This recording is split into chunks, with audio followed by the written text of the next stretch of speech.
there is a new topic which is neutralization.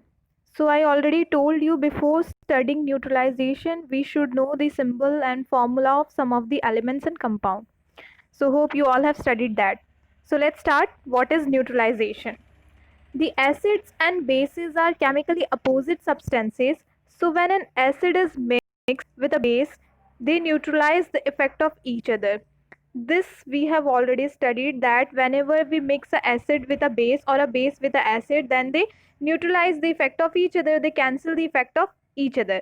Acid और base कैसे होते हैं? अपोजिट सब्सटेंस होते हैं. अगर एसिड और बेस को मिक्स कर दिया जाए तो वो दोनों एक दूसरे के इफेक्ट को कैंसिल कर देते हैं. ये हम पहले से पढ़ते आ रहे हैं. So the reaction in which an acid reacts with a base to form salt and water is called neutralization. So what is neutralization? जब acid base के साथ react करे, means acid और base को जब mix करा दिया जाए और क्या form हो, salt और water का formation हो, तो इसको neutralization बोलते हैं. When the acid reacts with base and forms salt and water, it is known as neutralization. You can see the diagram here, this equation here. This one, acid plus base क्या बना रहा है? Salt plus water बना रहा है. तो ये क्या हुआ? ये एक न्यूट्रलाइजेशन रिएक्शन है, ये न्यूट्रलाइजेशन है. ठीक है, न्यूट्रलाइजेशन का मीनिंग एसिड और बेस मिलके क्या बनाएंगे? सॉल्ट प्लस वाटर बनाएंगे. Some heat is always evolved in a neutralisation reaction. तो जब ये रिएक्शन हो रही है, जब एसिड किसी भी बेस के साथ मिल रहा है, मिक्स हो रहा है, तो उस टाइम पे कुछ हीट भी प्रोड्यूस होती है. हीट भी क्या होगी? प्रोड्यूस होगी. हीट प्रोड्यूस होती है तो हमारा जो सॉल्ट या फिर जो वाटर बन रहा है वो कैसा होता है? गर्म होता है. क्योंकि ये जब एसिड और बेस आपस में रिएक्ट करेंगे, अगर हम कोई भी बीकर लें, कंटेनर लें, कंटेनर में एसिड डाल दिया, उसके बाद उसके ऊपर बेस डाल दिया, ऐसी तो रिएक्शन कराएंगे एसिड और बेस की. पहले एसिड लिया, उसके अंदर बेस डाल दिया, तो जब हम बीकर को टच करेंगे ना बाहर से, तो हमें गर्म लगेगा.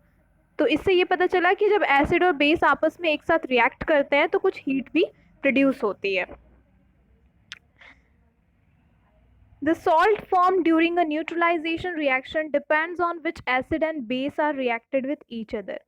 वाटर तो हमारा अलग सेपरेट हो गया. वाटर तो हमेशा फॉर्म होगा. जब भी एसिड और बेस आपस में रिएक्ट कर रहे हैं तो वाटर तो फॉर्म होगा ही. बट ये जो सॉल्ट है ना, अब ये सॉल्ट कौन सी फॉर्म होगी, ये डिपेंड करेगा कि कैसा एसिड लिया है और कौन सा बेस लिया है. जिस टाइप का एसिड लेंगे या जिस टाइप का बेस लेंगे, वैसी सॉल्ट हमारी फॉर्म होगी. So we have taken an example here. एक एग्जाम्पल लिया है.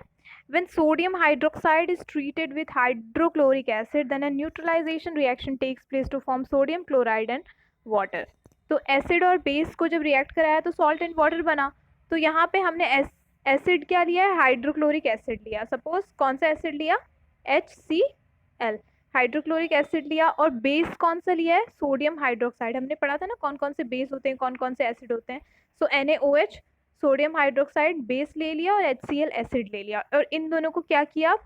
मिक्स किया, रिएक्ट करवाया. तो हमारा क्या बना? इधर देखो राइट हैंड साइड में क्या बना? सोडियम क्लोराइड बन रहा है और वाटर बन रहा है. NaCl बन रहा है प्लस वाटर बन रहा है. तो कैसा सॉल्ट बना? हमने सोडियम हाइड्रोक्साइड बेस लिया था तो बेस का सोडियम आ गया. उसके बाद हाइड्रोक्लोरिक एसिड का क्लोरीन आ गया. यहाँ पे क्लोरिक है ना, क्लोरीन Cl है, तो ये क्लोरीन यहाँ पे आ गया. मीन्स जैसा एसिड और बेस लेंगे वैसा ही सॉल्ट फॉर्म होगा.